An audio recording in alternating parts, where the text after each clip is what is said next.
Bonjour, bonjour, j'espère que tu vas bien avant ce week-end. Aujourd'hui, c'est vendredi 13 février 2026 et je vais te montrer aujourd'hui les news crypto à ne pas manquer et on va regarder comme d'habitude sur le graphique du BTC et de l'ETH ce qui se passe. Et malgré que ce soit un vendredi 13 aujourd'hui, eh ben, le marché prend des couleurs positives. On est à 2% de hausse facilement sur le top 100 sur les dernières 24 heures. Donc globalement, on a du vert sur la map et on enchaîne tout de suite avec ce qui se passe dans les fondamentaux crypto à travers le monde. Et ben, on a la Réserve fédérale américaine qui envisage d'imposer des exigences de marge initiale plus strictes pour les produits dérivés adossés aux cryptos. Donc l'objectif est de mieux encadrer l'exposition aux risques systémiques des institutions financières. Donc cette initiative s'inscrit dans une volonté plus large des régulateurs américains de surveiller les interactions entre finances traditionnelles et actifs numériques.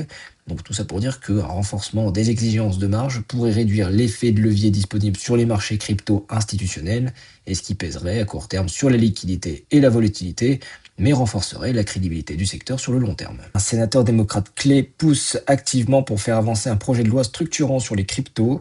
Donc le président de la SEC aurait averti qu'un échec législatif pourrait créer davantage d'incertitudes réglementaires. Le débat porte sur la clarification des compétences entre régulateurs et la définition juridique des actifs numériques. Donc le marché attend une clarté réglementaire. L'adoption d'un cadre clair pourrait déclencher un regain d'intérêt institutionnel. À l'inverse, un blocage politique prolongerait l'incertitude, freinant les investissements majeurs aux États-Unis. La banque Standard Chartered prévoit un repli du Bitcoin vers 50 000 dollars et de l'Ether vers 1400 dollars avant un rebond. Cette projection s'appuie sur des facteurs macroéconomiques et un cycle de marché jugé encore fragile. La banque ne remet toutefois pas en cause la tendance haussière de fonds à plus long terme. Donc ce scénario valide l'idée d'une correction intermédiaire dans un cycle aussi élargi. Les investisseurs pourraient voir une baisse vers ces niveaux comme une zone d'accumulation stratégique, mais la volatilité reste le facteur dominant à court terme. Le géant des paiements Fiserv a conclu un règlement financier avec plusieurs entreprises liées aux actifs numériques. Le différend portait sur des questions contractuelles et opérationnelles dans le cadre de services liés au paiement. L'accord met fin à une incertitude juridique qui pesait sur certaines collaborations dans le secteur. Donc ce type de règlement illustre la normalisation des relations entre fintech traditionnelles et crypto. À court terme, impact limité sur les prix, mais à long terme, cela renforce la légitimité opérationnelle des acteurs crypto intégrés au rail financier classique. AAVE Labs a proposé un plan baptisé AAVE Will Win visant à redistribuer 100% des revenus générés par ces produits DAO. L'objectif est d'aligner davantage la valeur économique du protocole avec les détenteurs du token.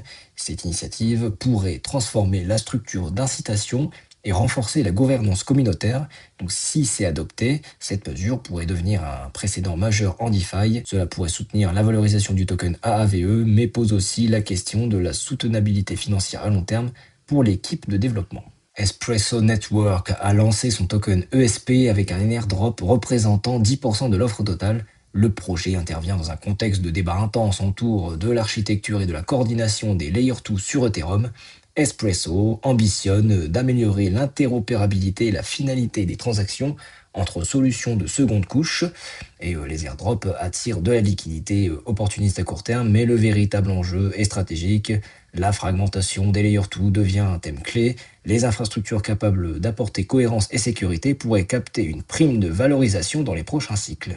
Le régulateur thaïlandais, donc l'équivalent de la SEC en Thaïlande, autorise désormais des produits dérivés liés aux crypto-monnaies. Cette décision vise à renforcer la compétitivité du pays sur le marché des actifs numériques. Le cadre reste encadré pour limiter les risques excessifs pour les investisseurs. Alors que les États-Unis débattent encore sur leur cadre, et certaines juridictions asiatiques avancent plus rapidement. Cette dynamique pourrait renforcer l'attractivité régionale et accentuer la concurrence réglementaire mondiale autour des capitaux crypto. Et je me trouve maintenant sur le graphique du Bitcoin. Donc depuis quelques jours maintenant, on est en train de latéraliser au niveau actuel, là sur les 69 000 dollars quasiment. Donc j'avais suggéré déjà qu'il pourrait y avoir un potentiel W si on ne faisait pas un nouveau plus bas en dessous des 60 000. Donc là, il y a une possibilité que ça se réalise là actuellement parce que on a une petite divergence haussière qui se dessine. Là, on a Alors on le voit pas forcément très, très bien, mais on a, fait, un plus bas sur, le cours ici et puis on a fait un plus haut sur le RSI en 4 heures. Donc ça, c'est une divergence qui peut être potentiellement haussière.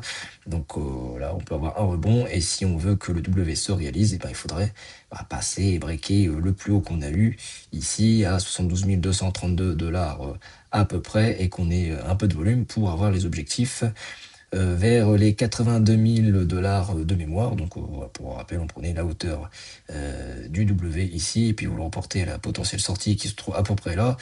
Et puis j'arrivais sur ces niveaux-là. Donc en plus, il y a le gap, pour rappel, le gap CME qui est toujours là sur ces niveaux entre les 80 000 et les 84 000 donc qui date d'il y a 2 semaines maintenant. Il n'attend que ça de se faire combler. Donc c'est un catalyseur aussi en plus qui est présent sur le BTC pour se faire aspirer vers le haut, en tout cas sur le court terme et sur le plus long terme, ou du moins à moyen terme. Pour rappel, on a les objectifs là sur le pointillé en orange qui correspond à l'objectif du bear flag vers des niveaux, vers les 43 500 en théorie.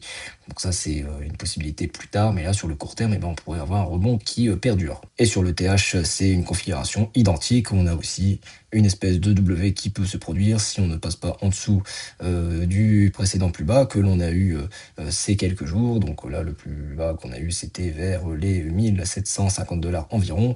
Et si on break vers le haut sur le niveau des 2150 environ, avec des volumes, on pourrait rejoindre les 2500 ces prochains jours aussi. Voilà, tout ça pour dire wait and see. On en saura plus sûrement la semaine prochaine sur la direction à venir.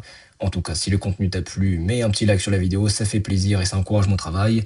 Abonne-toi si ce n'est pas fait. Je te souhaite un excellent week-end et je te dis à demain. Ciao, bye.